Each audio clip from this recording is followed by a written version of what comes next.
Hey everyone, welcome back to my channel. Today, we're taking you along on an amazing day in Costa Rica.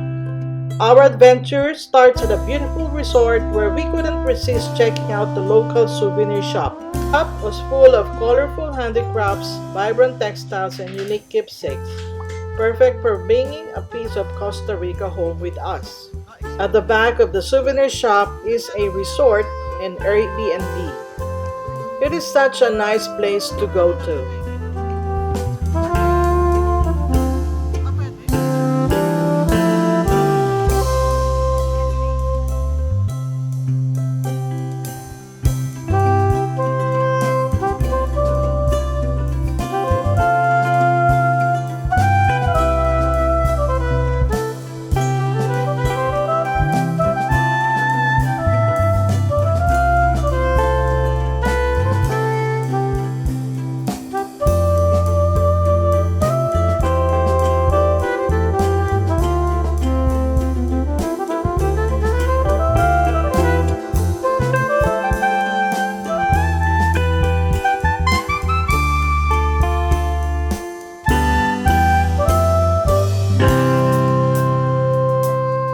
After exploring the resort, we made our way to Hotel Secreto, which is a hidden gem, and it was absolutely stunning with lush gardens, a relaxing pool, and cozy rooms that made us feel right at home. They were so welcoming and the atmosphere was peaceful. Definitely a place I'd recommend if you're looking for a quiet getaway.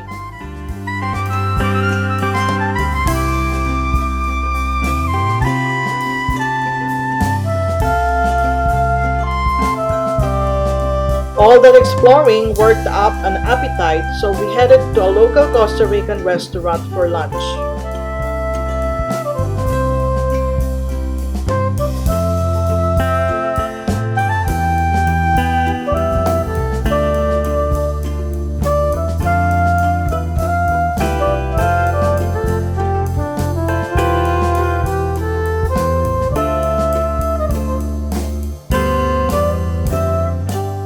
Highlight a delicious plate of fried fish served with rice, beans, and fresh salad.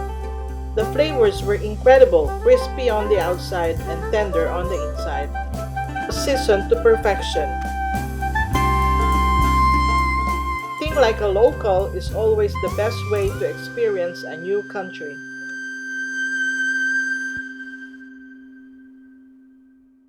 Next up, we visited a sloth park.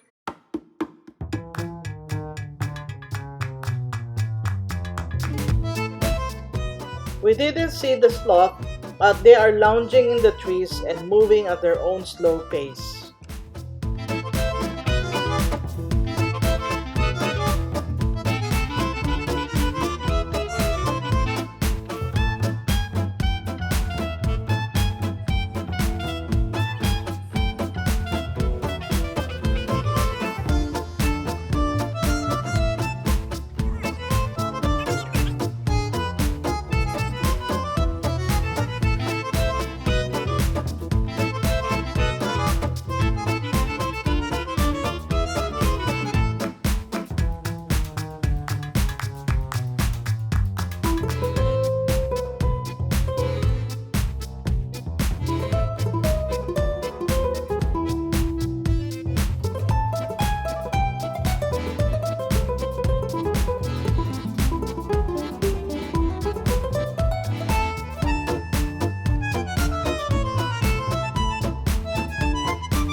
Our final stop of the day was a tour that celebrated three of Costa Rica's most famous exports: coffee, sugarcane, and chocolate.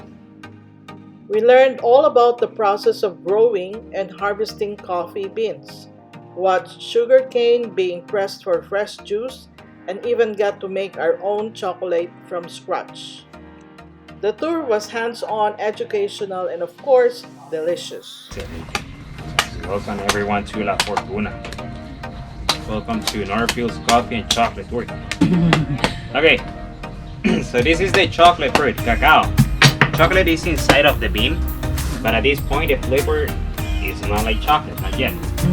So you will eat the flesh, the outside of the bean. Just suck on it, don't bite it, don't chew on it, because the inside of the bean is super bitter. Doesn't taste like chocolate. Here, oh. This thing is native from America, from South America. So when it's raw or red, it's ready to harvest? No. No? We go by size. You go by size. We go by size, but for example, this one is kind of purple. So this one turns orange. This is the one we ate before. Oh.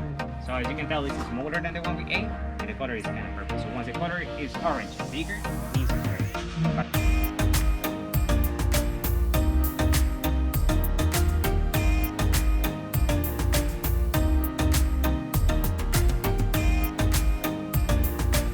Okay, so this is the fermentation.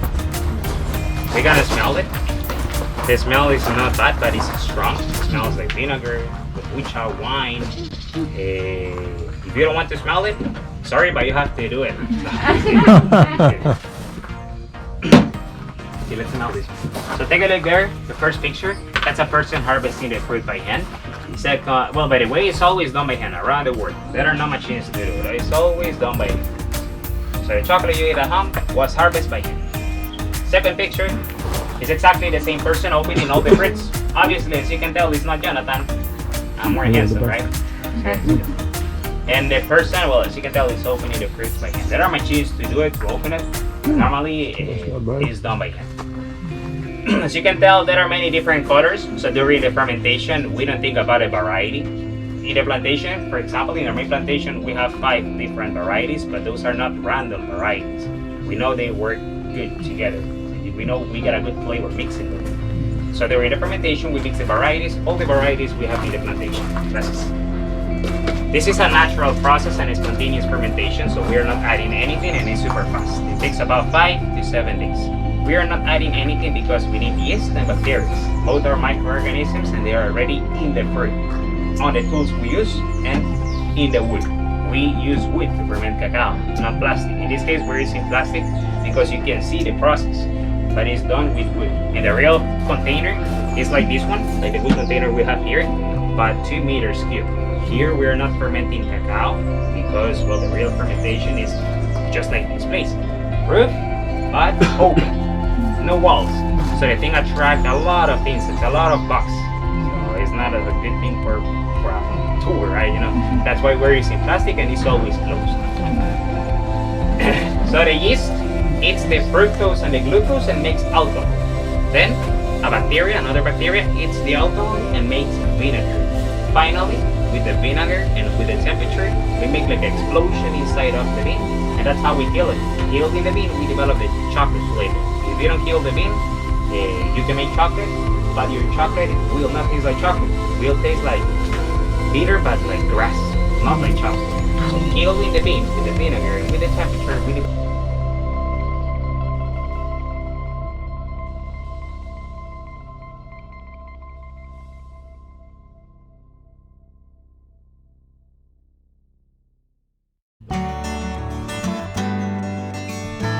Faster, come on. This is like a place, it's sticky. On the table there are some toppings. That's for you to make your own chocolate, but we are not making bars. Okay, chocolate is for us to eat. So the table you will find some tajin, salt, lemon, and chili powder, but this thing is kind of spicy, just in case. This one is amazing. These are cacao beans caramelized with brown sugar. You can eat the whole thing. You can try it now, by the way, you don't have to wait. Cacao bean already roasted, covered with sugar, brown sugar. You don't have to peel it. These are peanuts, broken peanuts. Coconut, coconut. Some cinnamon here, cinnamon. These are coffee beans, straight coffee beans with no sugar. This is salt, some vanilla. But we have only 2 bottles, so try to share with all of you that one and this one. It's not soy sauce. So just and that's it. So I'll give you the chocolate. The one we're gonna try is 70% are chocolate, 70 cacao, and 30% is sugar. That's the first one. After that one, we have some milk chocolate. So if you don't want to try the dark chocolate, it's okay. Just let me know. You can start mixing now. Con mucho gusto. Thank you. You're welcome. Every time because you cannot produce a lot. It's pretty fresh. What will we do? Christine is not even part of a tour, but she made it for us. Oh, thank you. Gracias. Mucho gusto. Yeah, I don't need it anyway. You want some? Bueno, tortas ahí solo por food.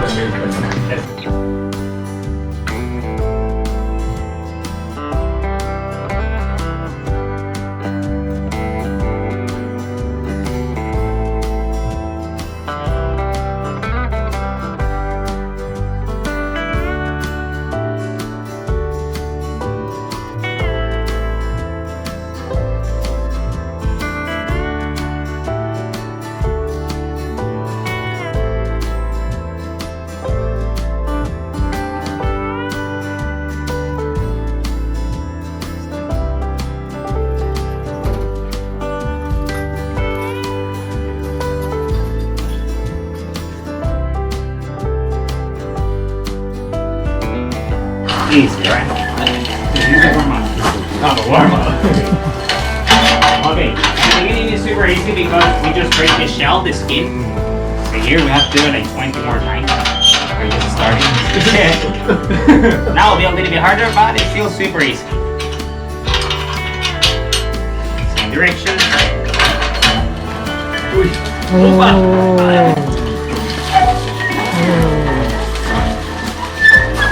See? A poquito harder, right?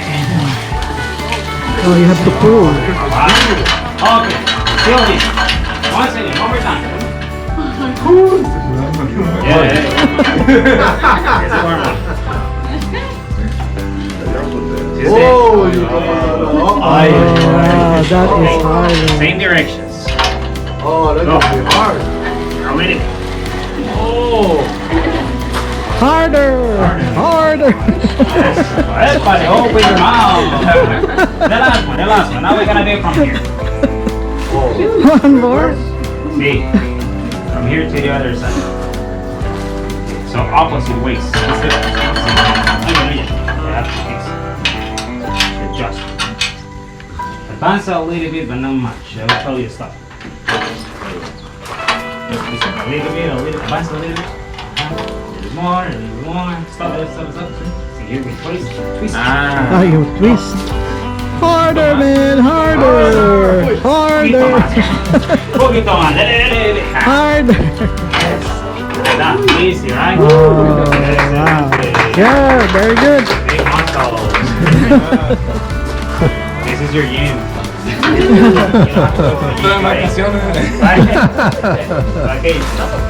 Okay. So we can pass it again and we're gonna get a lot, well, not a lot more juice actually, just a little bit more. So if you dry the whole fruit, you take the fruit from the plant, we dry the whole fruit, then we put it sunlight. It takes about 50 to 30 days. It's all natural process. We dry the whole fruit, then we put it sunlight. It takes about 50 to 30 days. It's all natural process. I want you to come here to take one of these. Take one of those black fruits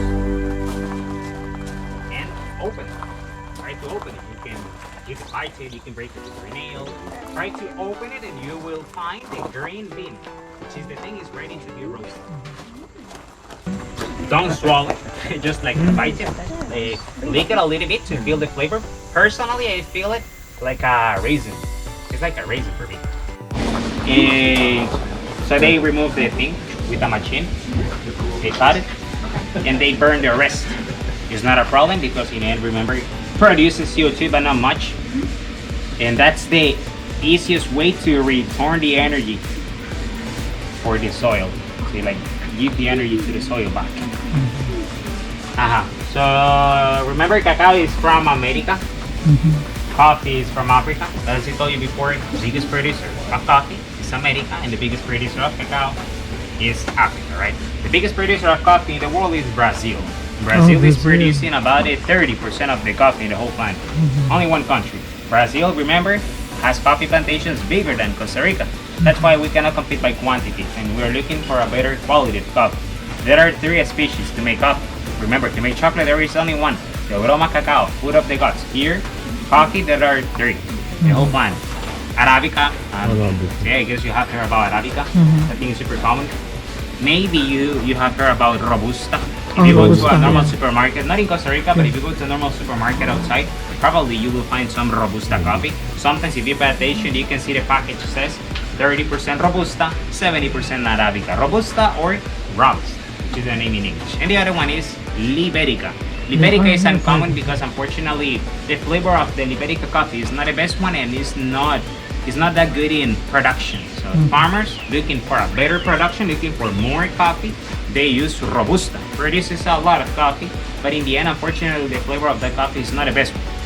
So looking for a better quality of coffee, they use Arabica. Arabica is smaller, produces less coffee, but better quality.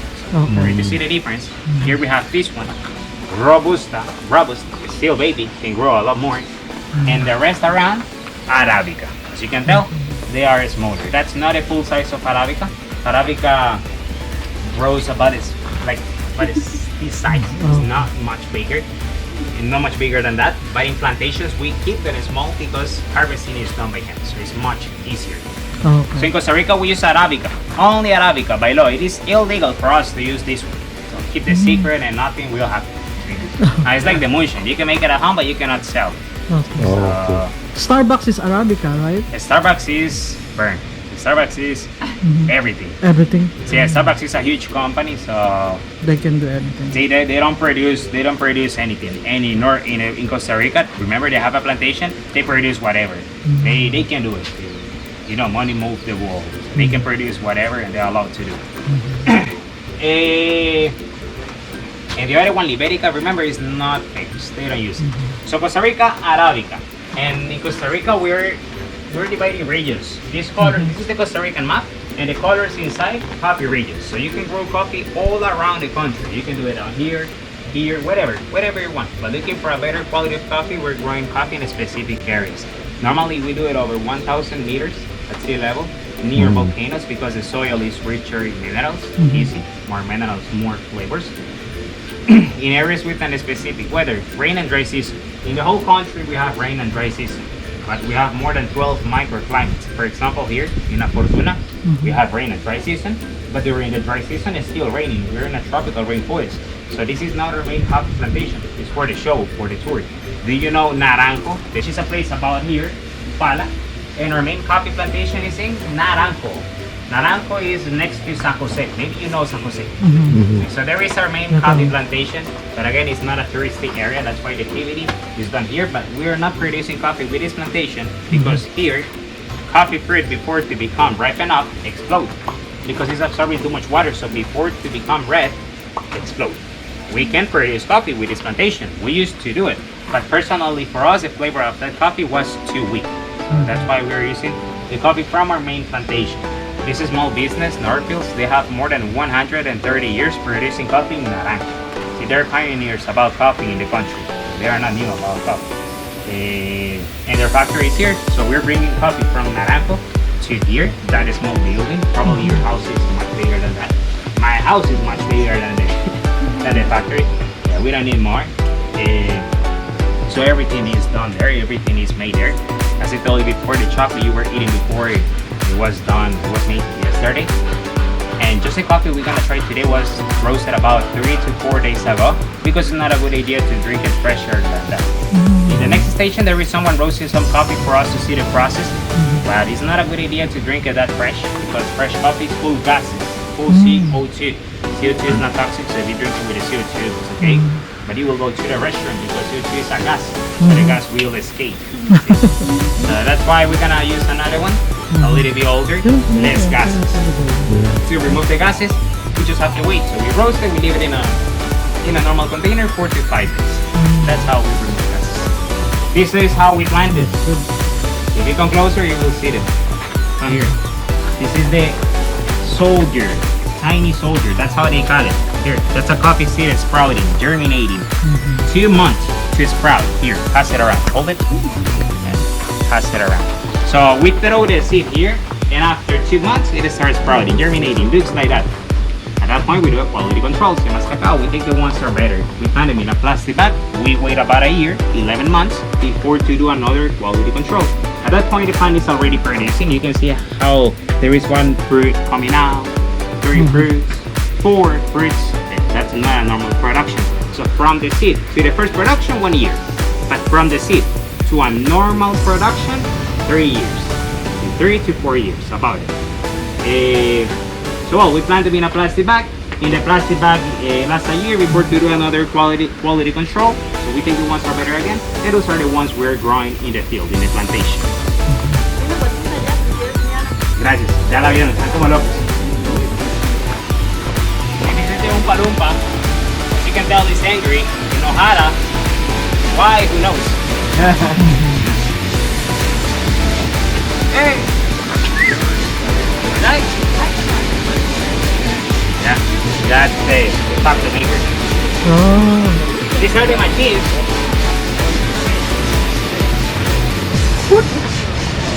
Oh! Now that I'm thinking about it, I haven't explained the process to make chocolate, right? Okay, now that we can see this, it's much easier. Hold it here. See, I didn't explain the process to make chocolate. I forgot it. But yeah, so remember we grind the bean and we make the paste? Yep. The paste is the thing we use to control the percentage of the bar. So paste and flavors here in this machine, the conching machine. Inside, there are rocks. 3 rocks, a big one in the bottom and 2 more on the top. Rotating, spinning.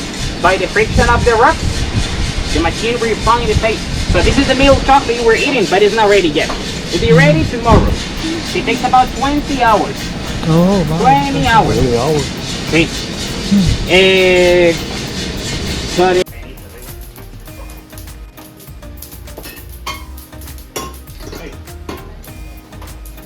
Yeah, you can have a seat around here. See, just a time, a few more seconds and we burn it. But now it's good. See, because in the end, this machine is not even a real coffee roaster.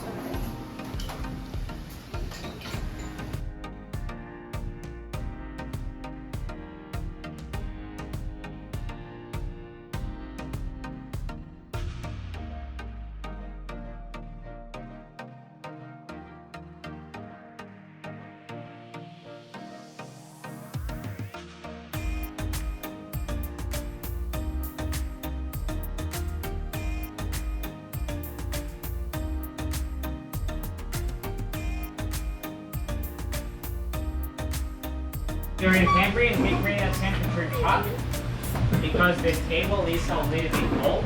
Remember, it's about 15 degrees Celsius and the place is warm, so by the temperature shock, we crystallize the fat. That's why it lasts longer. That's why it's crunchy.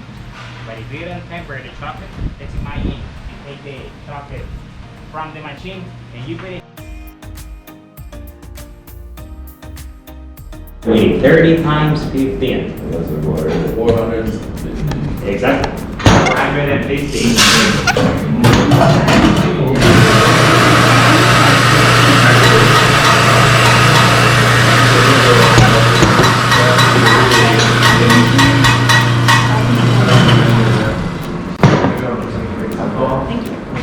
This is the coffee that we're gonna use. Now that we pass it Which one around. is better to use, that one or the old one? The one that with the wood? The thing is that they taste totally different. So the one you prefer, personally, I prefer this one. Oh, you prefer? See, but I prefer this one, espresso. See, I prefer cold brew than espresso. So the one you prefer, the one you like. Oh. And the flavor is totally different. It's not boiling water. Water should be from 90 to 96 degrees Celsius. You guys see it on there.